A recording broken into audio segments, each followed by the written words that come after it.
자, 오늘은 에베소서 3장 14절에서 21절까지 공부해 보도록 하겠습니다. 지금 이제 우리가 3장 마지막 부분을 하고 있는데요. 1장에서 3장까지 교리적인 부분이 많이 기록이 되어 있고, 다음 시간부터 공부해야 하는 4장부터는 이제 어떻게 살아야 되는가, 그리스도인의 삶에 대해서 이제 내용이 좀 적혀 있죠. 그래서 이제 오늘 교리 부분이 좀 마지막 파트가 되겠는데, 지난 시간에 이제 3장 첫 대목에서 그 개인적인 얘기를 좀 밝혔어요. 사도 바울이. 내가 이제 그리스도를 위하여 갇힘받은 사람이다. 이러면서 개인적인 얘기를 이제 섞어서 얘기를 했죠. 그게 뭐냐면 자기가 누구에게도 알려지지 않고 어떤 사람이나 어떤 세대도 알려지지 않은 어마어마한 비밀을 하나님으로부터 계시를 받았다는 거예요. 근데 그 계시의 내용이 뭐냐면 하나님이 유대인들만 구원을 해주고 복을 내려주시는 그런 개념이 아니라 확장해서 이방인까지도 유대인들과 같은 약속에 참여하는 자가 되도록 할 것이다 라는 그런 어마어마한 비밀을 알았다는 거예요. 두 번째는 그 계시만 받은 게 아니라 하나님께서 자기를 일꾼으로 소명을 주셔서 하나님의 비밀, 복음을 전달하는 사명을 갖게 됐다는 거죠. 그러면서 자기는 어떤 사람보다도 작고 보잘것없는 사람인데 하나님의 은혜의 선물로 그런 비밀을 알게 되고 일꾼으로 일하게 됐다는 감회를 이제 설명합니다. 그러면서 자기가 일꾼으로 첫 번째는 그리스도의 풍성함이 얼마나 대단한가 알리러 다니고, 특히 하나님께서 자기에게 알려주신 비밀, 하나님이 창세전부터 가졌던 이 우주적인 비밀, 누구도 명확히 알 수 없었던 그 비밀을 자기가 알았기 때문에 여러 이방인들에게 하나님의 구원 의미를 설명하고 전파하는 일을 이제 하게 됐다는 거죠. 특히 가장 중요한 게 뭐냐면 하나님이 만드신 그리스도의 사역으로 말미암아 새롭게 태어난 인류, 그들의 연합체인 교회를 통해서 이 우주에 존재하는 영적 존재들한테까지도 그 하나님의 각종 지혜를 알리게 되는 일꾼이 돼서 쭉 일을 하다가 믿지 못해 감옥에 갇히게 됐다는 거죠. 그러니까 에베소서 교인들에게 내가 갇힌 것이 오히려 여러분들에게는 영광되게 되는 일이다. 그러니 절대 근심하고자 마음 아파하지 말라. 그러한 내용으로 지난 시간에 3장 첫 번째 대목을 이제 공부를 했죠. 그래서 이어서 오늘 이제 공부를 해보는데 그렇게 길진 않습니다. 14절입니다. 이러므로 내가 하늘과 땅에 있는 각 족속에게 이름을 주신 아버지 앞에 무릎을 꿇고 비노니 그의 영광의 풍성함을 따라 그의 성령으로 말미암아 너희 속사람의 능력을 강건하게 하시오며 믿음으로 말미암아 그리스도께서 너희 마음에 계시게 하시옵고 너희가 사랑 가운데 뿌리가 박히고 토가 굳어져서 능히 모든 성도와 함께 지식에 넘치는 그리스도의 사랑을 알고 그 너비와 길이와 높이와 깊이가 어떠함을 깨달아 하나님의 모든 충만한 것으로 너희가 충만하게 하시기를 구하노라.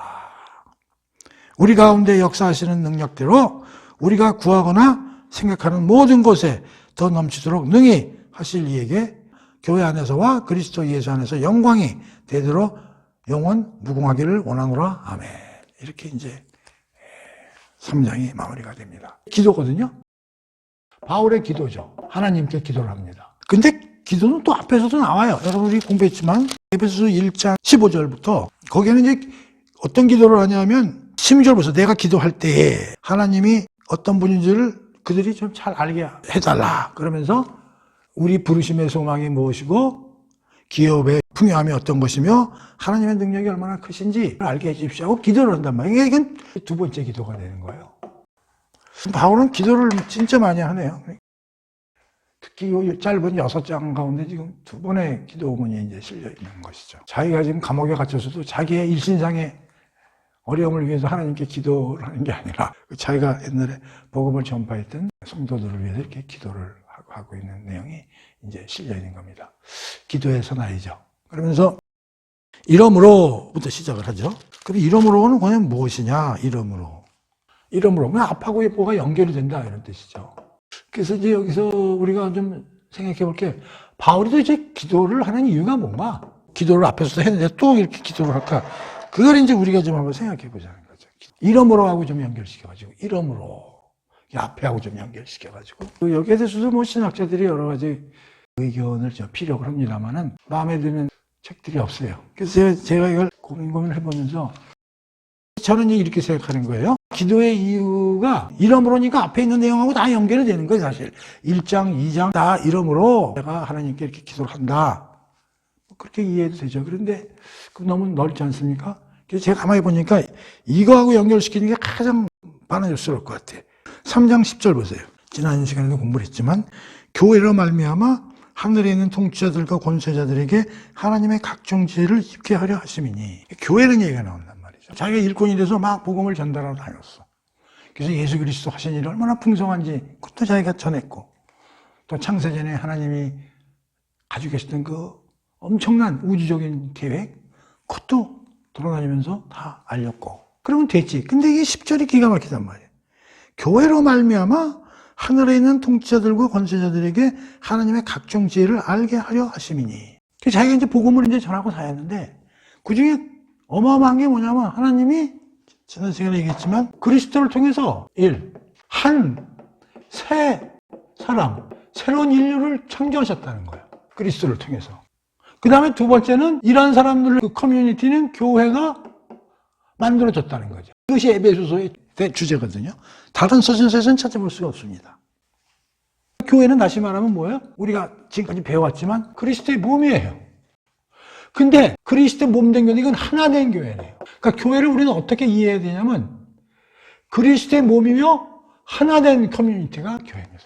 근데 교회는 무슨 일을 해야 되냐면 이 우주에 존재하는 영적 존재들, 천사 플러스 사탄 마귀, 이런 영적 존재들까지도 하나님의 각종 지금까지 알려주지 않은 비밀, 다시 말하면 이 지혜를 알게 하는 동기가 된다는 거예요, 이 교회가. 그런데 이 교회가 뭐냐면 예수의 몸이야. 우리는 지체고, 다시 말하면 하나님의 감추어주던 지혜가 이제 세상에 펼쳐져야 되잖아. 그 펼치는 걸 누가 해야 돼? 지체인 우리가 해야 된다는 얘기지. 교회가 예수의 몸이고 우리가 거기에 지체니까. 이게 어마어마한 얘기거든요, 이 3장 10절이. 그래서 이러므로라는 건 뭐냐면 사도 바울이 이렇게 얘기한 거야. 여러분들이 이제 이런 어마어마한 일을 해야 돼. 교회의 이론이잖아. 하나님이 그동안에 갖고 계셨던 계획, 그게 이제 밖으로 실행이 되고 이 세상에서 펼쳐져야 되잖아. 그걸 교회가 해줘야 된다 말이죠. 근데 교회는 예수 그리스도가 몸이지만 지체가 중요하잖아. 지체가 움직여야 무슨 뭐 몸도, 그걸 여러분들이 해야 돼, 에베소서 교인들. 그러니 그거를 제대로 할 수 있고 그걸 제대로 합당하게 감당할 수 있는 사람이 되게끔 하나님한테 기도를 하는 겁니다. 이게 사도 바울이 이러므로와 관련돼 가지고 기도를 해야 되는 이유다라고 생각을 하는 것이죠. 물론 뭐 여러 가지 뭐 이유를 대는 신학자들도 있어요. 예수 그리스도를 통해서 특권을 계속 유지하도록 기도를 했다. 보통 그들이 근심을 떠나서 믿음으로 말미암아 그들이 정상적인 신앙생활을 잘 하도록 하기 위해서 기도했다. 이런 설명하는 사람도 있지만 그 못 미칩니다. 사도 바울의 기도는 그렇게 레벨 낮은 거 가지고 기도한 게 아니에요. 3장 10절입니다. 3장 10절. 교회가 하나님의 비밀을 펼쳐야 돼, 이제 세상에서. 결국 누가 해야 돼? 지체들이 해야지. 에베소 교회 당신들이 해야 돼. 이 어마어마한 하나님의 계획을 잘 할 수 있도록 하나님 도와주십시오 하는 기도가 이제부터 시작된다, 그런 얘기예요. 그러니까 이 기도의 의미를 잘 생각을 좀 해보십시오. 자, 15절 보겠습니다. 그러므로 내가 하늘과 땅에 있는 각 족속에게 이름을 주신 아버지 앞에 무릎을 꿇고 비노니, 무릎을 꿇고 하나님 앞에서 이제 기도를 하는 거죠. 이것도 뭐 어떤 사람들은 바울이 기도의 자세와 방법을 여기서 잘 알려준 것이다. 아, 그럼 꼭 무릎을 꿇고 기도를 해야 되나? 여러분들 기도할 때 전부 무릎 꿇고 합니까? 그럼 교회에서 기도할 때 전부 의자에서 내려와서 땅바닥에 무릎 꿇고 해야 되겠네? 그런 의미는 아니겠죠, 그렇죠? 그럼 못 가요. 아버지 앞에 무릎을 꿇는다는 얘기는 제가 이 기도를 하는데 이게 진짜 이 기도는 피 끓는 마음에서 기도하는 겁니다. 꼭 들어주셔야 됩니다. 간절한 소망이 담긴 기도라는 뜻으로 아버지 앞에 무릎을 꿇고 내가 경건히 기도 올립니다. 그런 뜻으로 이해해야지 무슨 기도의 자세다 이렇게 해석하면 안 되는 거예요. 근데 그 하나님을 어떻게 표현합니까? 하늘과 땅에 있는 각 족속에 이름을 주신 하나님이라고 표현합니다. 우리가 성경을 보면 하나님을 여러 개로 표현을 하죠. 아브라함, 이삭, 야곱의 하나님, 영광의 하나님, 은혜의 하나님. 뭐 다양하게 하나님 앞에 이제 별칭들을 많이 붙이죠. 근데 여기서 독특하게 붙입니다. 하늘과 땅에 있는 각 족속에게, 각 족속이라는 게 무슨 말이에요? 이 우주에 존재하는 모든 살아서 움직이들에게 이름을 명령하신 하나님. 다시 말하면 하나님의 우주적 절대 주권자의 의미를 갖고 있다고 봐야죠. 특히 영적 존재인 것 같지도. 영적 존재는 피조물이니까 하나님 만드셨으니까요. 그러니까 하늘과 땅에 있는 각 족속에게 이름을 주신, 그러니까 이런 얘기예요. 이 우주 모든 만물의 주인이시며 창조자이시며 그 하나에 대해서 각 이름까지도 주어주신 그 하나님께 내가 무릎 꿇고 간절하게 기도 올립니다. 이런 뜻으로 이제 우리가 이해를 하면 되겠어요. 그러니까 참 이 사도 바울이 하나님에 대한 붙인 의미도 참 대단하지 않습니까? 하늘과 땅에 있는 각 족속에게 이름을 주신 아버지. 난 이런 생각도 들어. 이런 분에게 기도를 하니까 100% 내가 한 기도는 하나님이 응답이실 것이다. 이런 의미가 듬뿍 담겨 있지 않나요? 그러니까 이 뒤에 나오는 기도 내용이 굉장히 중요한 거야. 지금 사도 바울 입장에서는. 근데 그걸 기도를 하면 하나님이 반드시 응답이 있으실 거다.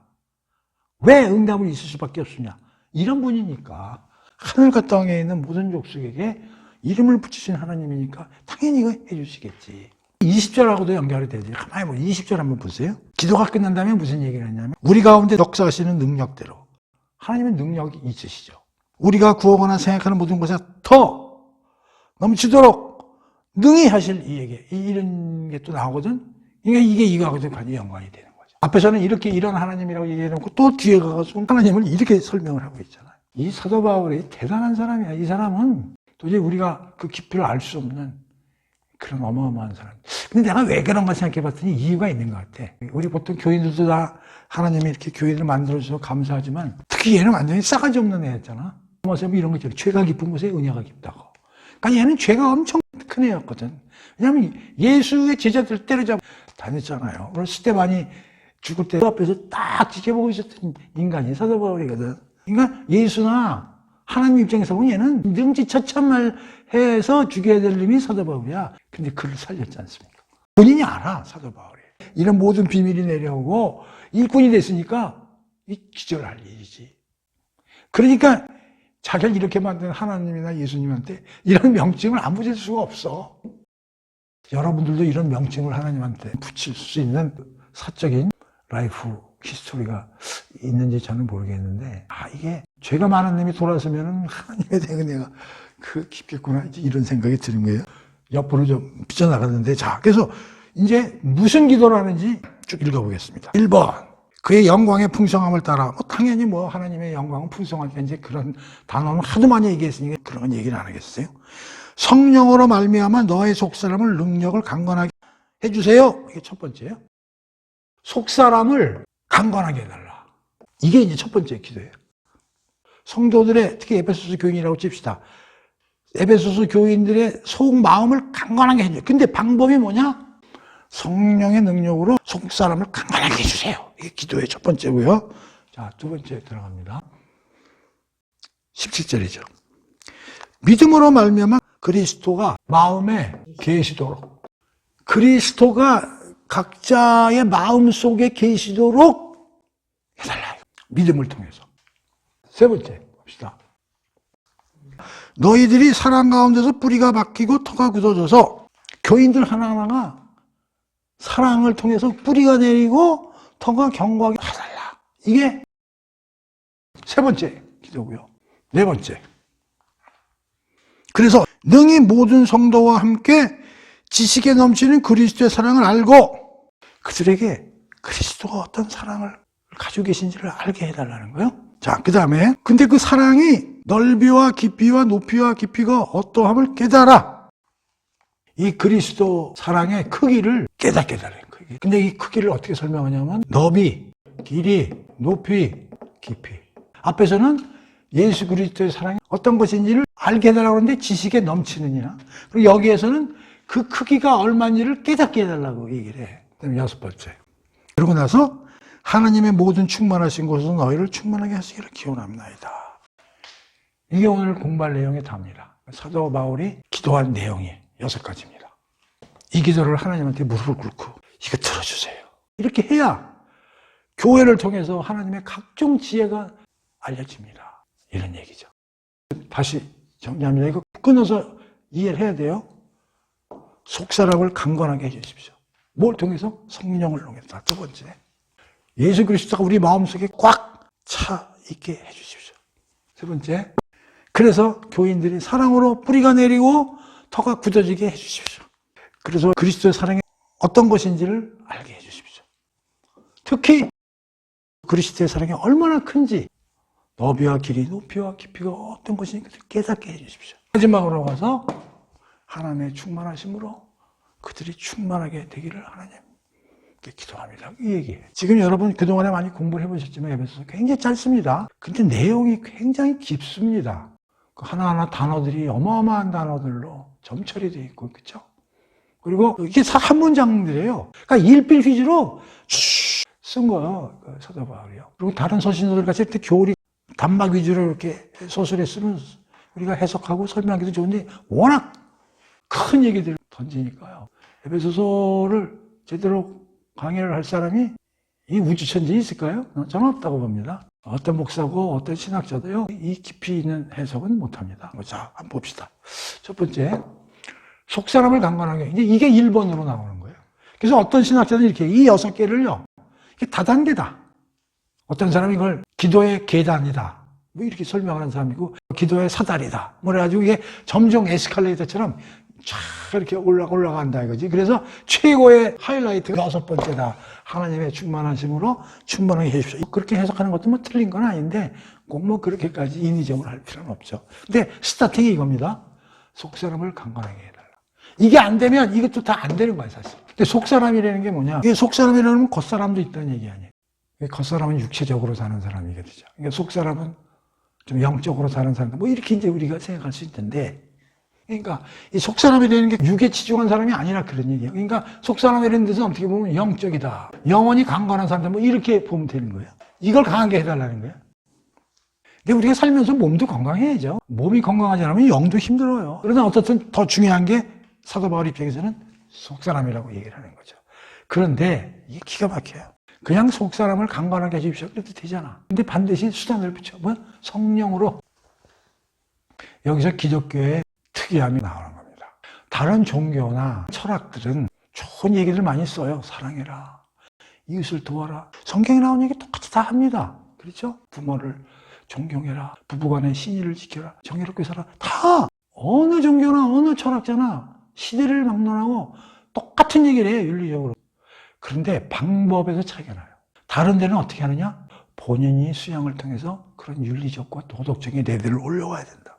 그런데 사도 바울, 네가 돌을 닦아서 속사람이 되도록 해라, 그런 얘기 절대 안 합니다. 성령으로 속사람이 단단해지기를 바란다고 하나님께 기도합니다. 이게 다른 종교 철학과 기독교가 다른 최고의 차이점입니다. 꼭 이해해야 됩니다. 우리 기독교는 내가 하는 거 아닙니다. 성령 하나님을 통해서 강건하게 해달라고 사도 바울이 하나님한테 기도하는 얘기입니다. 성령입니다. 얼마나 차이가 있어요, 다른 종교 철학과 기독교는. 근데 우리 교인들은 어떻게 돼? 오순절날 성령이 내려오심으로써 우리 안에 내주하고 계세요. 그러면 아니, 성령님이 우리 안에 계신데 뭘 또 이런 기도를 해? 그런데요, 성령님이 우리 안에 있어도 우리가 딴짓하면 성령님이 일하시는데 힘들어하셔요. 성령님이 자꾸 뭘 하려고 우리의 영혼에다 자꾸 뭘 보내셔. 근데 하나도 안 들어와. 얘 있는 데도 거기 딱 막혀갖고 내일 골프 치러 가야 되고 먹어야 되고 너무 좋고 그런 걸로 세상적인 게 휩싸여버리면 이게 잘 안 돼, 성령님을. 나는 이런 생각을 많이 해요. 성령 충만이라는 얘기를 제가 많이 하는데 성경에도 참 많이 나오죠, 성령 충만이. 성령 충만은 내가 하는 게 아니죠. 성령님이 주도적으로 하시는 건데, 근데 중요한 게 우리 준비를 하고 있어야 된다. 우리가 성령님이 좋아하시는 일을 할 준비가 되어 있으면 활발히 성령님이 일을 하시는 거죠. 그렇죠? 저는 이런 생각을 하는 거예요. 부부관계다. 남녀관계를 성령과의 관계를 한번 생각해 보자고. 근데 계속 남편이 술만 먹고 늦게 들어오고 막 그래. 그러니까 와이프가 짜증만 나고 그러는 거야. 성령님도 우리 안에 들어와 계신데 우리가 막 성령이 싫어하시면 술만 먹고 놀고 세상적으로만 살고 그럼 성령님이 되게 짜증나는 거야, 성령님도. 그렇게 심해지면 어떻게 돼? 부인이 이제 이혼하자고까지 이제 이렇게 들고 나온단 말이야. 성령님이 이제 완전히 근심을 넘어서 포기하는 지점까지 갈 수도 있는 거 아니에요? 그러니까 성령 충만할 수 있도록 우리가 준비 자세를 잘 하고 있어야 돼요. 성령님이 좋아하시는 게 뭐겠어요? 기도 열심히 하고 성경책 열심히 읽고 같은 영적인 가지고 계신 분들이 같이 교제도 하고 이런 걸 좋아하시는 거죠. 그렇죠? 이걸로 끝나면 안 돼요. 왜 사도 바울이 속사람을 강조했을까? 성령님을 통해서. 교회의 지체로서 엄청나게 이제는 알려진 하나님의 계획을 실현시키는 전초 기지인 교회에서 일을 해야 되는데 이거를 방해하는 요소들이 있다는 거예요. 한마디로 고난, 혼란. 하나님의 일을 하고 하나님의 말씀대로 살려고 그러는데 힘들어. 기독교적인 가치관과 세속적인 가치관이 충돌하기 때문에 거기서 엄청난 부작용이 생기잖아요. 우리가 지난 시간에 배웠죠. 허물과 죄로 죽을 때 어떤 일들을 했다고 우리 배웠습니까? 첫 번째, 세상의 풍조대로 살았다고 그랬죠. 두 번째는 공중의 권세자본들한테 끌려다녔다고 그랬죠. 세 번째, 육체의 욕심대로 살았다고 그랬잖아요. 여기에 기가 막힌 답이 있는 거예요. 중요합니다. 세상에서 우리가 하나님의 자녀로 사는 데 있어서 핵심 방해물이 세 가지예요. 세상, 두 번째가 육신, 세 번째가 사탄. 이거 기독교인은 꼭 외우고 있어야 돼요. 세상, 육신, 사탄. 이 셋이 우리가 성화해 나가고 거룩한 삶을 사는데 방해였어요, 이게. 적이에요, 적. 삼적. 세상이 하루아침에 얼마나 많이 변하고 좋은 물건이 얼마나 많이 나오고 나가보면 좋은 거, 입고 싶은 거, 먹고 싶은 거 엄청 많잖아. 그런 것들이 성경에 있는 대로 살려고 그러는 거 계속 충돌이 온다고. 그런 걸 총체적으로 고난, 혼란 그렇게 이해하는 거예요. 지난 시간에 말했지만 세상의 패션이 뭐예요? 세속주의, 하나님 없이 사는 거. 두 번째 인본주의, 세 번째 반지성주의, 네 번째 상대주의, 실용주의, 막 이런 것들이잖아요. 이런 거에 휩싸이면은 하나님의 충만하심으로 충만해지지도 않고 사랑으로 뿌리가 내리고 터가 이게 다 날아가는 거거든. 육신. 우리 얼마나 욕심이 많고 뭐 탐심이 많아. 그냥 남하고 비교하기 좋아하고 남의 눈치 보고 욕심이 뭐 어마어마하잖아요. 도를 넘죠. 도를 넘어.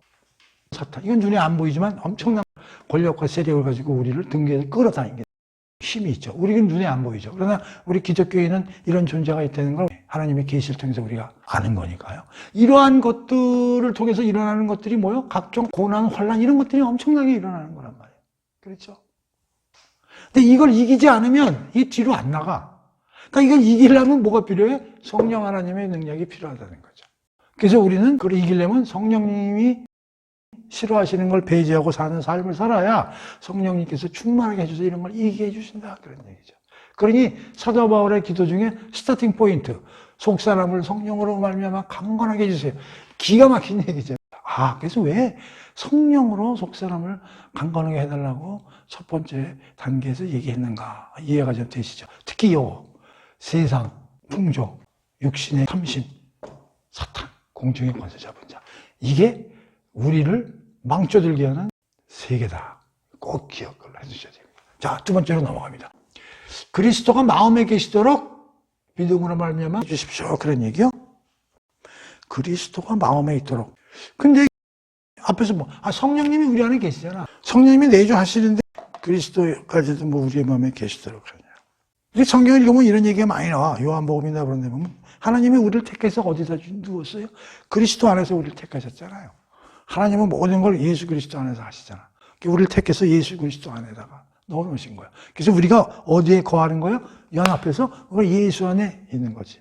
그래서 그동안에 많이 배웠잖아요. 예수 그리스도 함께 죽었고 살고 일어나고 앉혀졌다. 많이 공부했잖아요. 로마서도 공부했고 에베소서에서도. 그런데 여기서 거꾸로 이제 그리스도가 우리 안에란 말이 들어가는 거예요. 예수가 우리 마음에. 그러니까 우리가 예수 안에 들어가 있다. 그럼 당연히 우리가 함께 있는 거잖아. 근데 왜 또 예수가 우리 안에란 말을 꼭 써야 되느냐? 사도 바울이 잘 생각해보자 이런 얘기죠. 우리가 예수 안에 들어가 있는 거와 예수가 우리 안에 들어오는 거와 차이가 뭘까요? 똑같아요. 우리가 예수 안에 들어가면 예수가 우리 안에 있는 거지 뭐. 그런데 사도 바울은 그걸 강조하는 거예요. 너희들이 예수 그리스도 함께 있는 거 사실이야. 성령님이 그렇게 하셨어. 그런데 말이지, 너희들이 예수 안에 있는 거로 만족하지 말고 예수 그리스도가 너희 안에 있도록 더 열심히 영적으로 강건해지길 바라는 거예요. 근데 어디에 있길 바라냐? 마음이라는 말이 있나. 우리가 마음은 참 설명하기가 어렵지만 영혼이 머무르는 좌소, 존, 에어리어, 마음이라고 이제 많이 표현을 하는 거죠. 이 속에 예수 그리스도가 앉아있길 바란다 이런 얘기예요. 그걸 뒤집어서 얘기하면 뭐냐면 나의 삶의 주인 역할을 예수님이 하도록 살아라 그런 얘기예요. 자동차로 말하면 예수를 뒷좌석에 앉히고 네가 운전하지 말라 그런 얘기예요. 교회 다녀도. 예수님은 네 자동차에 핸들을 쥐게 하시라 이런 얘기예요. 그 삶의 핸들을 예수님한테 드리라는 거예요. 깝죽대지 말고 그걸 강조하는 거예요. 사도 바울이. 여러분들 삶의 주도권을 예수님한테 드려야 됩니다. 그 얘기하는 거예요, 지금. 우리 영혼에 예수님이 딱 그 자리 잡게 하다, 그런 얘기예요. 우리 마음대로 이런 거에 이끌려가지고 휘청휘청하지 말고 예수님이 딱 틀어잡고 일을 하시도록 하라는 거지. 그러니까 여기서 예수님이 우리 안에 틀어잡고 일을 하시도록 하려면 뭐래? 그래서 예수의 사랑 얘기가 뒤에서 쫙 펼쳐진다고. 예수가 우리 안에서 핸들을 잡고 일을 하게 하시려면 예수가 어떤 사람이고 그분이 우리를 위해서 하신 사랑의 깊이를 알아야 핸들을 들이지. 이걸 모르면 내가 핸들을 잡는다니까? 이 순서를 잘 보세요. 기가 막히다니까. 예수님한테 핸들을 드려야 사랑으로 뿌리가 내리고 터가 받겨지게 살 수 있다, 이런 얘기죠. 기독교나 교회의 중심 사상이 사랑이에요. 내 개인적인 교인으로서의 삶뿐만이 아니라 교회, 우리가 뭉친 게 교회니까 베이스가 뭐냐면 사랑이라니까. 사랑 없는 기독교, 사랑 없는 신자라는 건 존재 불가능한 거죠. 왜? 우리가 이렇게 된 게 예수 그리스도의 죽으심에 사랑으로 이렇게 됐기 때문에 그걸 밑바탕으로 현재 위치에 와 있는데 그 사랑을 잊어먹으면 말도 안 되는 거죠. 우리가 알지만 사랑 중에 제일 큰 게 뭐예요? 이중계명 아니에요. 하나님 사랑, 이웃 사랑. 전력을 다해서 하나님을 사랑하라, 이웃을 네 몸과 같이 사랑하라. 이게 사랑의 이중계명 아니에요. 10계명 중에서도 가장 중요한 거. 요한 1세 보면 이걸로 가득 차 있어요. 이웃을 사랑하지 않는 사람은 내 백성 아니다, 내 제자 아니다, 그렇게 나와 있다고. 그런데요, 이걸 어떻게 설명하느냐? 뿌리가 내리고 터가 굳어진 게 이렇게 설명을 한단 말이에요. 그 뿌리가 내릴 때는 식물을 비유한 거죠. 터, 이건 건축물을 비유해서 서너번에 쓰는 거예요. 그래서 사랑이라는 내용을. 그 뿌리라는 게 뭡니까? 나무가 뿌리가 없으면 시들어서 없어지잖아요. 그래서 우리가 하나님을 떠난 비유를 그렇게 하잖아요. 뿌리 뽑힌 나무다, 이렇게 설명하지 않습니까? 에덴 동산 밖에서의 삶이 뿌리 뽑힌 삶이다, 그런 얘기를 제가 많이 드리지 않습니까? 뿌리가 내려야 자양분이 공급돼서 식물이 잘 자라죠. 그렇죠. 또 하나, 태풍이 쳐도 뿌리가 단단하면 흔들리지 않잖아요. 그리고 잘 성장할 수 있죠.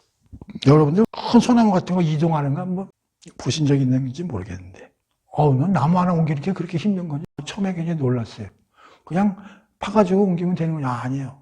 팔 때도 넓게 파요. 큰 나무 같은데 뿌리가 어디까지 펼쳐있는지 모르니까 저 넓은 데서 이렇게 판다고. 뿌리를 안 건드리게. 그래서 판 다음에 그 뿌리를 흩어지지 않게 딱 끈으로 간단히 묶잖아요. 또 거기에 붙어있는 흙들이 옆으로 헤어지지 않도록 이걸 조심스럽게 들어가지고 트럭에 옮기지 않습니까? 그게 어마어마한 인력이 동원되거든요. 그래서 옮기는 데 가서 또 구덩이 엄청나게 파가지고 여기다 딱 넣어놓잖아요. 그리고 흙도 갖고 와요, 흙도.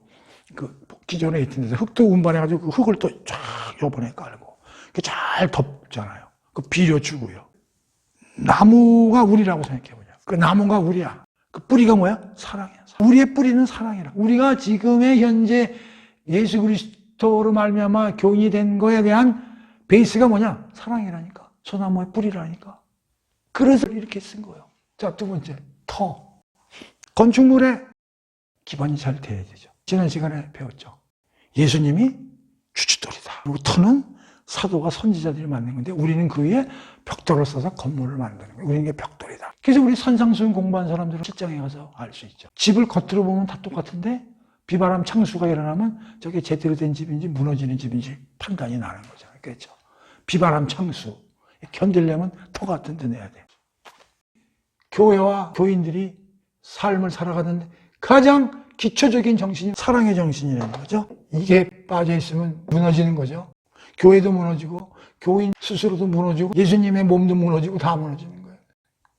이 사랑이 얼마나 중요하냐. 고린도전서 13장에 그 유명한 사랑장이라고 별칭이 붙은 장이죠. 제가 읽어보겠습니다. 내가 사람의 방언과 천사의 말을 할지라도 사랑이 없으면 소리나는 구리와 울리는 꽹과리가 되고, 이 사랑이 이렇게 중요하다는 거예요.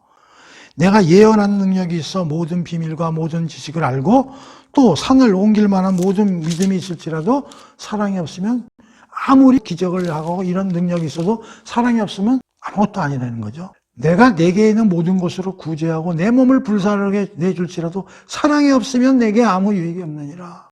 4절 유명한 구절이죠.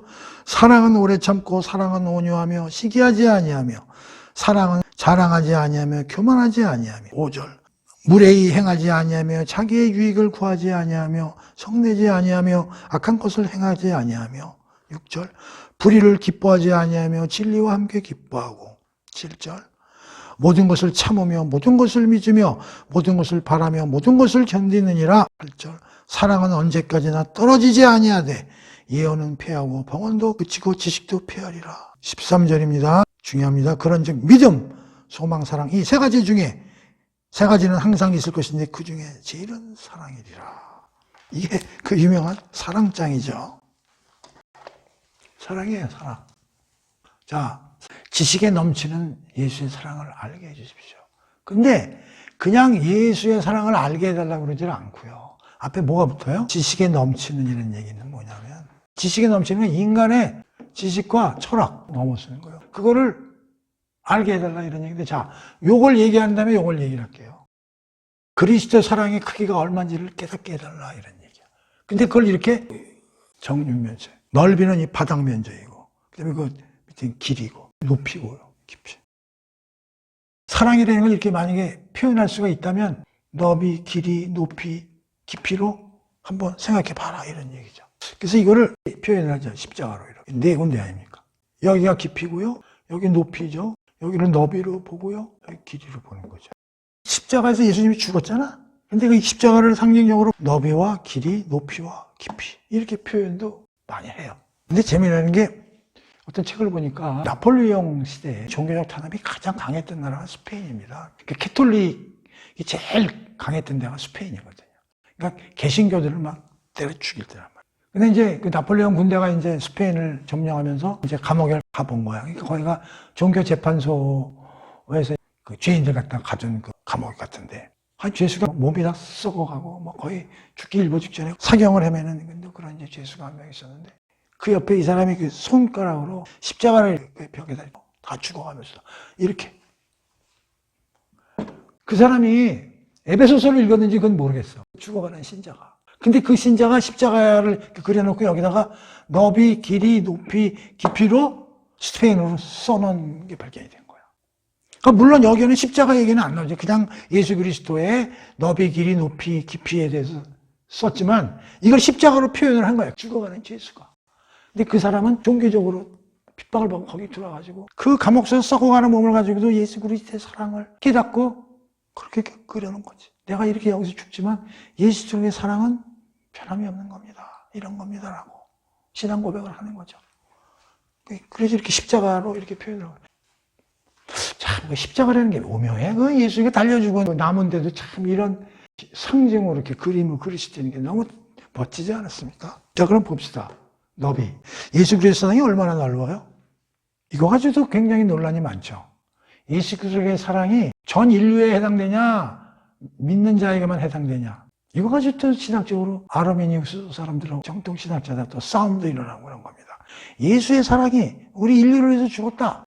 그 인류를 다 품는 거냐? 아니다. 예수 그리스도 안에 들어가 있는 자들만이 대상이냐? 이거 가지고 싸우는 거야. 이렇게 해석하는 게 맞습니다. 예수 그리스도 십자가에서 죽으면 모든 죄인인 전 인류를 포함할 수 있는 그런 넓은. 그런데 효과는 예수 그리스도 안에 들어와 있는 믿음의 사람들에게만 미치는 겁니다. 그래서 우리는 그거를 limited atonement, 어떠신 줄 아시는 분이 계신지 모르겠는데 5개, total depravity, unconditional election, limited atonement. 거기에 limited가 제한된 속죄다.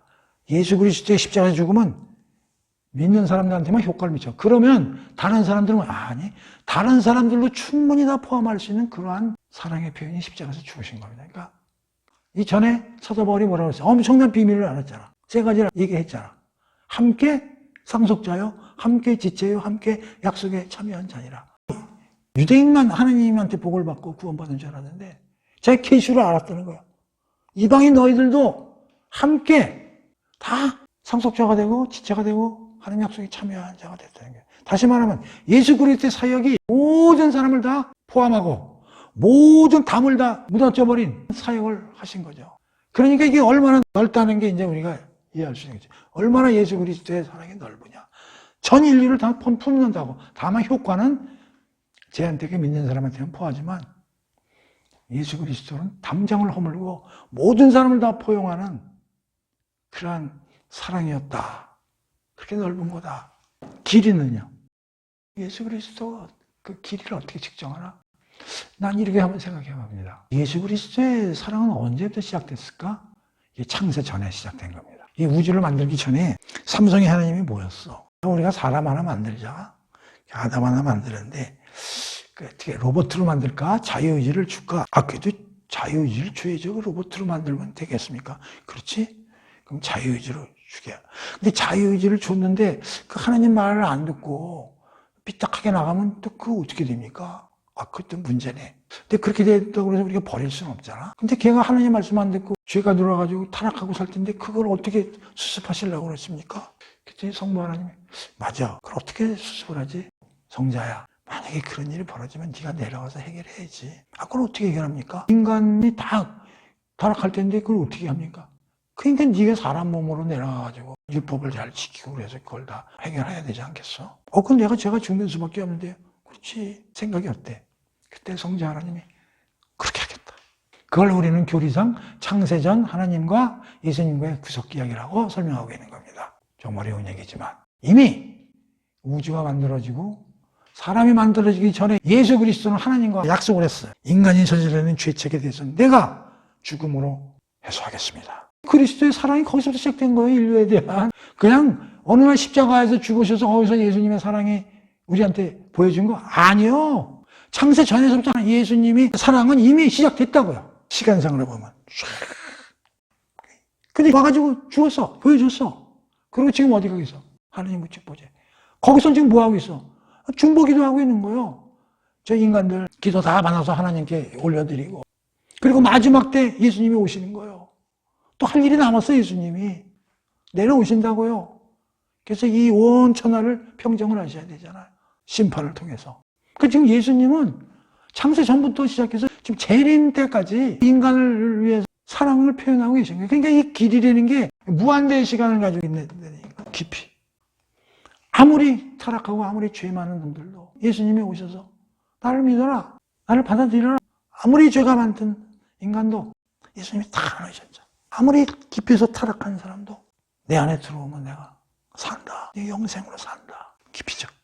그리고 예수님이 십자가에서 죽고 나서 3일 동안 땅에 묻혔잖아요. 장사됐잖아요. 죽음이 어떤 거고 체험하신 분이잖아요. 그렇죠? 베드로서에서 보면 예수님이 저 지역 무지개 가셨다가 오신 얘기가 쓰여져 있지만 죽음의 깊이를 누구보다도 체험을 다 하신 분. 높이. 예수 그리스도. 우리 로마서나 에베소서에서 배웠잖아요. 우리 죄인을 갖다가 살리시고 예수 그리스도와 함께 우리를 우측 보좌에 당신과 함께 앉게 하신 게 누구예요? 한 그리스도의 사랑 때문에 그렇게 된 거죠. 그러니까 우리가 여기서 예수 그리스도의 너비와 길이와 높이와 깊이를 정확히 우리가 이해를 해야 된다 이런 얘기예요.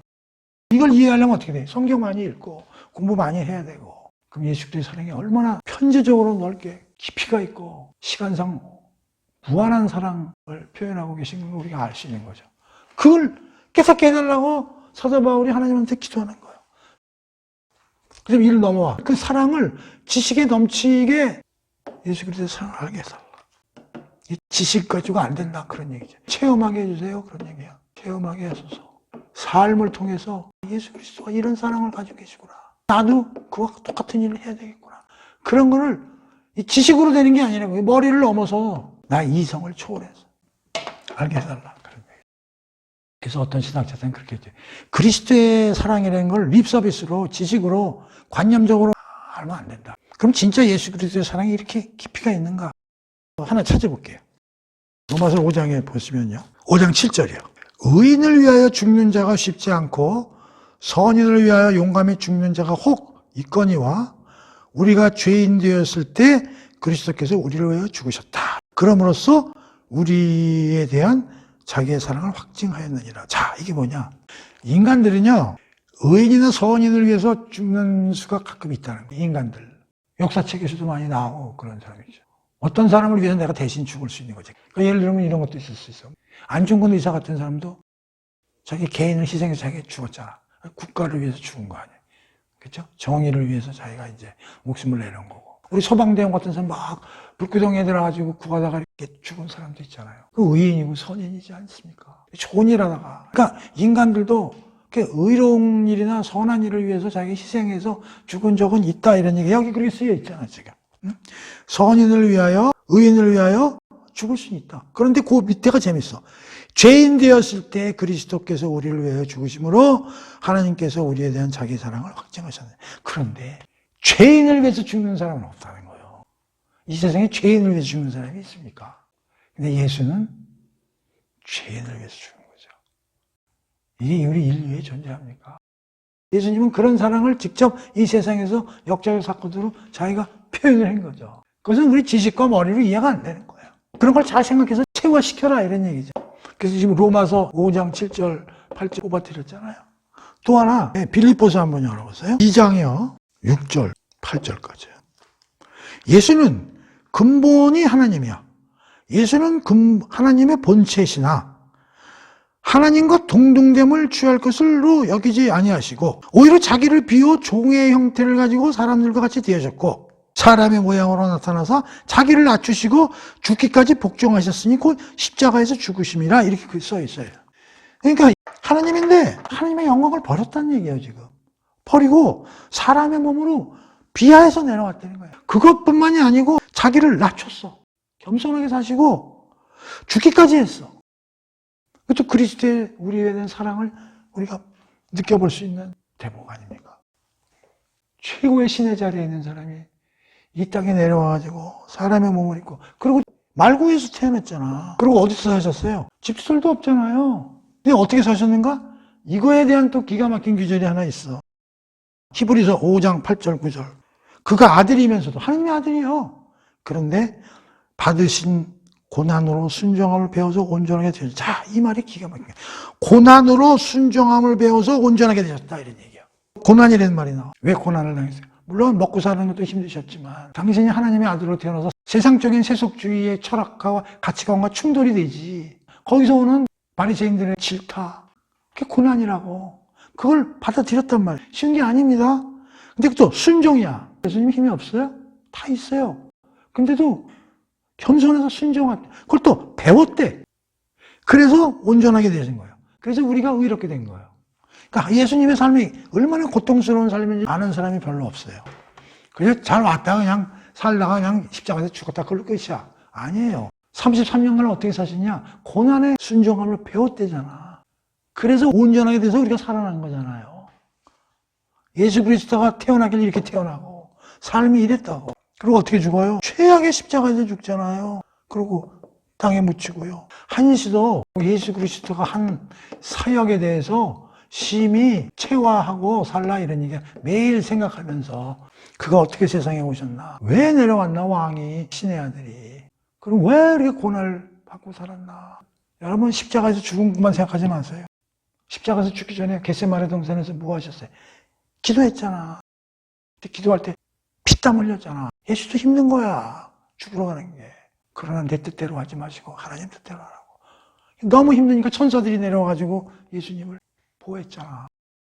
우리가 이렇게 사랑으로 터가 굳어지고 뿌리가 내리도록 살려면 이걸 알아야 돼. 이걸 모르면 이것도 무너진다니까. 자, 마지막으로 갈게요. 하나님의 충만하심으로 이걸 모든 신학자들은 기도의 절정이다. 최고의 계단이다. 이렇게 설명을 하고 있어요. 하나님의 충만하심으로 충만하게 해달라. 이게 참 해석이 어렵잖아요. 그래서 이건 뭐 여러 가지 해석을 합니다. 아, 예수님이 충만하시면 우리를 충만하게 하나님의 은혜를 엄청 베풀어서 그렇게 해주십시오. 그런 얘기냐. 하나님의 충만하시면 우리가 하나님의 충만하시면 우리가 도달해야 되는 거 아니냐. 거기까지 도달하게 해주십시오. 그런 뜻이냐. 그냥 이게 덕담이냐. 하나님은 엄청난 신적 능력을 가지고 계신 분이잖아요. 이게 어떤 사람이 이렇게 해석하는 사람도 있어. 그러니까 우리가 하나님의 충만하심으로 들어가야 돼요. 나는 이제 그 하나님과 하나가 돼가지고 나는 사라지고 하나님의 충만하심 속으로 들어간다. 이게 무슨 얘기야? 힌두교 얘기하고 있는데, 힌두교. 이게 힌두교식으로 해석하는 사람도 있어요. 그렇게 하면 안 됩니다. 힌두교는 뭐냐면은 이 우주에 안개 같은 어마어마한 힘이 쫙 깔려 있다는 거예요. 그래서 모든 사물에 그런 그 힘이 들어가 있는 거예요. 인격체가 아닌 그런 힘이 들어가 있다는 거지. 이제 힌두 사상은 뭐냐면 윤회 사상이거든요. 윤회라는 게 윤회 바퀴거든요. 그러니까 인간의 삶이 되는 건 이게 바퀴라는 게 죽었다 태어나고 죽었다 태어나고 계속 바퀴 속에서 맴도는 인생이야. 그러니까 어떨 때는 사람으로 태어나고 어떨 때는 뭐 동물로도 태어나고 뭐 진짜인지 가짜인지 모르지만 그래서 이 윤회에서 벗어나는 게 해탈이야. 그게 구원이라고. 거기서 벗어나야 돼. 근데 이거 벗어나려면 어마어마한 선행을 해야 돼. 벗어났어. 벗어나면 어떻게 되냐면 모든 우주를 쫙 있는 힘, 그 속으로 내가 탁 들어가서 그 힘과 내가 하나가 되는 거야. 일치가 되는 거야. 그랬을 때 그게 진정한 니르바나 세계요. 최고의 구원의 상태로 우리가 일어나는 게 힌두교예요. 그럼 그런 식으로 얘기하면 어떻게 돼? 우리가 하나님의 신성함 안으로 쫙 들어가야 돼. 그래서 나에 대한 너는 스스로 없어지면서 하나님과 하나가 되는 거. 이거 그렇게 해석하면 큰일 납니다. 그렇게 해석하면 이건 힌두교가 되는 거예요. 그렇게 해석하면 안 되고요. 우리는 개성이 있죠. 하나님이 우리를 멋지게 만들어놨는데 왜 하나님 안에 들어가서 왜 우리가 없어지고 하나님과 하나가, 아니 우리가 하나님하고 어떻게 하나가 됩니까? 피조물과 창조물 사이인데 하나가 될 수가 없지. 하나님은 뭐든 갖고 계신 분 아니에요. 우리가 이렇게 예수 그리스도의 사랑을 알고 우리가 이런 삶을 살 때 우리가 하나님의 그 어마어마하게 충만하신 그 지점에 들어갈 수 있다 이런 얘기예요. 그렇게 해석을 해야지. 하나님과 뭐 우리가 하나가 돼. 하나님과 우리가 어떻게 하나가 됩니까? 하나님은 하나님이 우리는 우리지. 그럼 죽어서 이렇게 되는 거 아니에요. 이게 살면서. 사랑이 그 자체가 하나님의 충만하심의 표현이 사랑이에요. 그렇게 사는 것이. 근데 이거는 진짜 이렇게 사랑하라고 하면 사람들 보세요. 이렇게 사랑해서 산 사람들이 있을까? 별로 없지. 예를 들면 테레사 수녀나 우리나라의 신부 중에 멋지게 살다 돌아가신 분 하나 있는데 이름이 잊어먹었다. 울지 말다 주는데 이름이 울지만 아니잖아. 그 신부님 계시잖아. 이렇게 사신 분들은 우린 그렇게 안 살아봐서 못 느끼는데 하나님의 충만하심에 느끼고 산 사람들이에요. 나는 그렇게 생각합니다. 또 이렇게 생각할 수 있어요. 이렇게 살면 하나님의 그 어마어마한 능력을 우리가 받는다 하기보다는 그러한 수준에 우리가 도달할 수 있다. 또 다른 말로 하면 이렇게 살면 하나님께서 많은 복을 충만하신 그걸로 우리에게 내려주실 거다. 또 그렇게 의미가 있을 수도 있겠죠. 굉장히 어려운 개념인데 여러분들을 잘 생각하셔서 하나님의 충만하심으로 우리가 충만하게 해주십시오. 그렇게 사도 바울이 기도를 하고 있는 겁니다. 더 깊이 얘기할 수도 있는데 뭐 시간도 그렇고 제가 영적 능력이 짧아가지고 여러분들이 더 깊이 있는 거는 다른 서적이나 더 묵상을 통해서 보완하시기 바랍니다. 자, 그 다음에 20절이죠. 우리 가운데 역사하시는 능력대로 우리가 구하거나 생각하는 모든 것을 더 넘치도록 능히 하실 이에게. 야, 앞에서는 하늘과 땅에 있는 각 족속에게 이름을 주신 아버지 그렇게 불렀는데 여기서는 우리가 구하거나 생각하는 애 우리가 방점을 한번 두자고. 생각하는 애. 우리가 뭐 기도 같은 걸 많이 이제 하라고 복음서에 이제 많이 쓰여 있잖아요. 근데 거기에 우리가 기도하는 것뿐만이 아니고 생각하는 것조차 하나님이 다 아시는 거야. 하나님은 어떤 분이냐면 능력가죠. 1. 생각하는 것까지 다 고려하시는 분이야. 두 번째, 모든이야, 모든. 하나님은 빼먹는 게 없어. 완벽해. 모든 것에 대해서 해결해 주시는 분이야. 그런데 이걸 어떻게 해결해 주냐면 더야, 더. 모아지. 그 다음에 넘치도록. 능히. 이게 하나님이야. 모아, 모스트. 넘치고, 능히. 야, 우리가 구하고 생각하는 거. 모든 거. 더 주신대. 넘치도록 주신대. 능히 하신대. 이렇게 하나님을 표현하는 겁니다. 이건 너무 추상적이잖아. 야, 이거는 무슨 덕담이다. 바울이 하나님을 너무 죽여서면서 덕담하는 거냐. 이렇게 얘기하고 있는데 성경은 그렇게 해석하면 안 됩니다. 성경은 모든 게 현실적이고 실제적입니다. 기독교는요, 윤리와 도덕이 아닙니다. 실제적입니다. 그리고 역사적입니다. 하나님이 진짜 이러신가? 오케이. 그렇게 얘기를 해야 됩니다. 덕담 아니에요. 그래서 제가 신약 공부만 하면 안 된다는 거예요. 그래서 구약을 공부를 해야 된다는 거예요. 신약은 교리가 많아. 그러니까 되게 추상적으로 흘러갔다고 얘기할 수 있어. 그러나 구약은 스토리고 역사라고. 그러니까 신약의 교리는 어디다 적용을 해야 돼? 구약을 적용을 해야 돼. 그래야 그게 진짜가 된다고. 예를 들게요. 아브라함, 야곱, 요셉. 하나님이 이들을 어떻게 관리했어? 구약에 다 나오잖아. 역사적 사건이고 스토리잖아. 하나님이 세상과 모든 것 더 넘치도록 능히 하셨냐 안 하셨냐 이런 얘기야. 비교해보라고. 구약 공부를 잘해야 돼. 아브라함 큰 늙은이 그 아무것도 없는 놈한테 어마어마한 약속을 해주고 실천하셨잖아. 야곱 그 무전이 같으면서 12아들을 낳게 해주고 민족을 만들어 주셨잖아. 요셉이 총리까지 만들어서 온 세계 식량을 했잖아 하나님이. 모세를 통해서 그 늙은이 하나 보내가지고 그 바로에서 200만 명이 된 인을 다 끄집어냈잖아. 여호수아를 통해서 그 가나안 땅을 전부 탕진했잖아. 사무엘 같은 엄청난 영적 지도자를 배출했잖아. 다윗과 같은 왕도 만들어줬고 거기에 수많은 선지자들 아무도 할 수 없는 걸 예레미야, 눈물의 예레미야 그리고 예수도 보내고 성령님도 보내고 이런 이야기들이 그냥 입으로만 그친 게 아니라 구약에 다 쓰여 있잖아. 2000년 역사에 대해 스며들어 있잖아요. 그러니까 이런 것들이 추상적이지 않다는 것을 알려면 구약 공부를 해야 돼. 우리가 구약도 공부를 열심히 해야 되겠다. 이런 하나님한테 기도를 하는 거예요. 그러면서 뭐라고 그래요? 마지막 기절이 멋지죠. 교회 안에서와 그리스도 예수 안에서 하나님의 영광이 밝혀지도록 영원히 무궁하게 하나님의 영광이 드러내게 하옵소서. 아멘. 그러면서 하나님의 영광이 어디서? 교회와 그리스도 예수 안에서죠. 이 기도하는 목적이 뭐예요? 교회들이 하나님의 영광을 나타낼 수 있도록, 하나님의 엄청난 비밀이 세상에 구체적으로 보여지도록 기도를 하면서 하나님의 영광이 저 영적 존재들한테도 보여질 수 있도록 하옵소서 하는 기도로 끝나는 겁니다. 하나님을 찬양하죠. 근데 여기서 교회란 말이 나오잖아요. 교회 안에서. 에베소서가 얼마나 교회를 중점적으로 얘기하고 있는가. 오늘날 우리 교회가 예수 그리스도의 사랑을 대변하고 있는가, 하나님의 영광을 발현하고 있는가, 우리가 다시 한번 생각해보고 그 중에 우리는 지체로서 뭘 하고 있는가 하는 걸 우리가 생각을 해보면서 사도 바울의 기도 내용에 대해서 공부를 마쳐보도록 하겠습니다. 자, 오늘 공부는 여기서 끝내도록 하겠습니다.